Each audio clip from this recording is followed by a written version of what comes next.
ಮಗ, ಕಾಲೇಜ್ ಮುಗಿದ ತಕ್ಷಣವೇ ನನ್ನ ಹತ್ರ ಒಂದು ಒಳ್ಳೆಯ ಐಡಿಯಾ ಇದೆ, ನಾನು ನನ್ನ ಪ್ಯಾಷನ್ನ ಫಾಲೋ ಮಾಡ್ತೀನಿ ಅಂತ ಹೇಳ್ದವನ್ನೆಲ್ಲ ಇವತ್ತು ಹೋಗಿ ಹುಡುಕಿ ನನ್ನ ಮಕ್ಕಳು ಸಿಗೋದಿಲ್ಲ. ಸಿಗ್ತಾರೆ, ಎಲ್ಲಿ ಸಿಗ್ತಾರೆ? ಯಾವುದೋ ಒಂದು ಕಂಪ್ನೀಲಿ ಲೈಟ್ ಹಾಕ್ಕೊಂಡು ಡೆಸ್ಕ್ ಮೇಲೆ ಲ್ಯಾಪ್ಟಾಪ್ ಇಟ್ಕೊಂಡು ಬದುಕಿದೀನೋ ಸತ್ತಿದೀನೋ ಅನ್ನೋ ಥರ ಕೆಲಸ ಮಾಡ್ಕೊಂಡು ಕೂತಿರ್ತಾರೆ.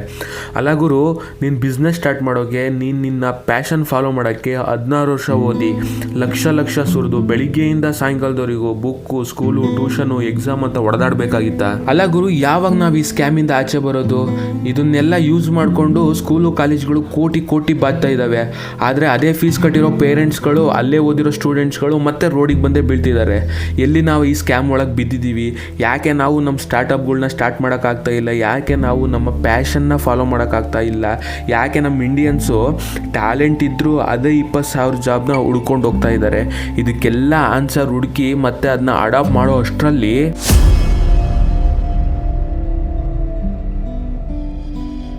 ಸರಿ ಬಿಡಿ, ಈ ಸ್ಕ್ಯಾಮ್ ಬಗ್ಗೆ ಜಾಸ್ತಿ ಮಾತಾಡೋಕ್ಕಾಗಲ್ಲ, ಸ್ವಲ್ಪ ಮಾತಾಡ್ತೀನಿ. Scam number 1, school. ನಮ್ಮ ದೇಶದಲ್ಲಿ ಸ್ಕೂಲ್ ಹೇಳ್ಕೊಡೋದು ಒಂದೇ: ಎಕ್ಸಾಮ್ ಪಾಸ್ ಮಾಡು, ಕೊಟ್ಟಿರೋ ಹೋಮ್ವರ್ಕ್ನ ಕರೆಕ್ಟಾಗಿ ಮಾಡು, ನೆಕ್ಸ್ಟ್ ಇಯರ್ಗೆ ಪಾಸಾಗಿ ಹೋಗು. ಈ ಸ್ಕೂಲ್ ಸಿಸ್ಟಮ್ ಇರೋದೇ ಈ ಥರ. ಇವ್ರು ಹೇಳ್ಕೊಡೋ ರೂಲ್ಸೇ ಇಷ್ಟು.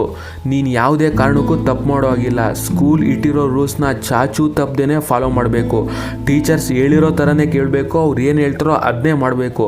ಈ ಕ್ವಾಲಿಟೀಸ್ ಅಲ್ಲ ಗುರು ನಮಗೆ ಬೇಕಾಗಿರೋದು. ನಮಗೆ ಬೇಕಾಗಿರೋ ಕ್ವಾಲಿಟೀಸು ನೀನು ರಿಸ್ಕ್ ತಗೋ, ಆಮೇಲೆ ಏನಾಗುತ್ತೋ ನೋಡೋಣ ಅನ್ನೋ ಥರ ಇರಬೇಕು. ನೀನು ಫೇಲ್ ಆಗು, ಅದ್ರ ಬೆಲೆ ಏನಂತ ಗೊತ್ತಾಗುತ್ತೆ, ಆಮೇಲೆ ನೀನು ವಾಪಸ್ ಅದನ್ನ ಕಲಿತೀಯ. ನೀನು ಯಾರೋ ಹೇಳ್ಕೊಟ್ಟಿರೋದನ್ನ ಫಾಲೋ ಮಾಡೋದಲ್ಲ, ನಿನಗೇನು ಅನಿಸುತ್ತೋ ಅದನ್ನ ಡಿಫ್ರೆಂಟಾಗಿ ಥಿಂಕ್ ಮಾಡಬೇಕು. ಸ್ಕೂಲ್ಗಳು ಪ್ರತಿದಿನ ಹೋಮ್ವರ್ಕ್ ಕೊಡೋ ಬದಲು ಡೈಲಿ ಒಂದೊಂದು ಬಿಸ್ನೆಸ್ ಐಡಿಯಾ ತೊಗೊಂಡು ಅದನ್ನ ಡಿಸೈನ್ ಮಾಡ್ಕೊಂಡು ಬನ್ನಿ ಅಂತ ಹೇಳಿದರೆ ಇವತ್ತಿಗೆ ಪ್ರತಿಯೊಬ್ಬ ಸ್ಟೂಡೆಂಟ್ ಹತ್ರನೂ ಒಂದೊಂದು ಬಿಸ್ನೆಸ್ ಐಡಿಯಾ ಇರ್ತಿತ್ತು.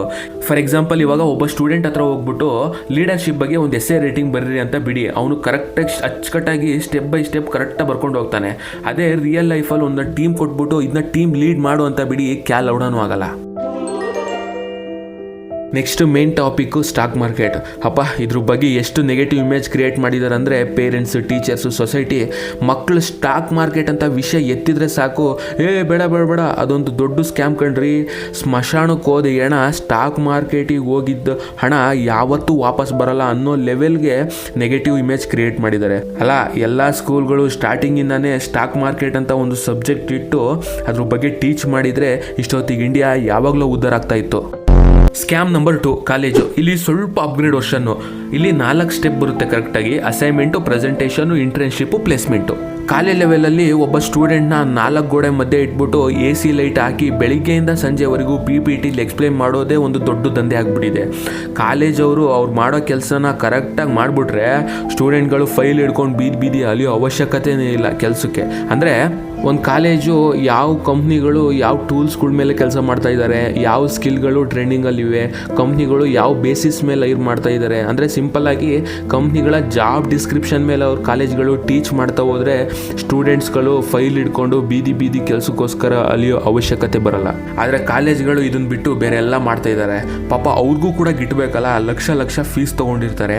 2 ರಿಂದ 3 ವರ್ಷದವರೆಗೂ ಈ ಇರೋ ಬ್ಯಾಚ್ನ ತಳ್ಳಿಬಿಟ್ಟು ನೆಕ್ಸ್ಟು ಹೊಸ ಬ್ಯಾಚ್ಗೋಸ್ಕರ ಕಾಯ್ಕೊಂಡು ಕೂತಿರ್ತಾರೆ. ಮತ್ತೆ ಇಲ್ಲಿ ಇನ್ನೊಂದು ದೊಡ್ಡ ಸ್ಕ್ಯಾಮ್ ಇದೆ: 100% ಪ್ಲೇಸ್ಮೆಂಟ್. ಇದನ್ನ ರಿಯಲ್ ಆಗಿ ಎಕ್ಸ್ಪ್ಲೇನ್ ಮಾಡ್ತೀನಿ ನೋಡಿ. 100% ಅಲ್ಲಿ 60% ಸ್ಟೂಡೆಂಟ್ಸ್ಗೆ ಕೆಲಸನೇ ಸಿಗಲ್ಲ. ಇನ್ನು ಮಿಕ್ಕಿದ 40% ಅಲ್ಲಿ 30% ಸ್ಟೂಡೆಂಟ್ಸ್ಗೆ ಕೆಲಸ ಸಿಗುತ್ತೆ. 10,000ಕ್ಕೋ 20,000ಕ್ಕೋ ಹೋಗ್ತಾರೆ. ಇನ್ನು ರಿಮೈನಿಂಗು 10%. ಇವ್ರ ಲಕ್ಕು ಸ್ವಲ್ಪ ಚೆನ್ನಾಗಿರುತ್ತೆ, ಸ್ವಲ್ಪ ಒಳ್ಳೆ ಚೆನ್ನಾಗಿರೋ ಕೆಲಸ ಸಿಗುತ್ತೆ. ಇದೇ 10%ನ ಇಟ್ಕೊಂಡು ಕಾಲೇಜವರು ಪೇಜ್ ಗಟ್ಟಲೆ ಸಕ್ಸಸ್ ಸ್ಟೋರಿನ ಬರೆದ್ಬಿಟ್ಟು 10%ನ 100%ಗೆ ಕನ್ವರ್ಟ್ ಮಾಡ್ತಾರೆ.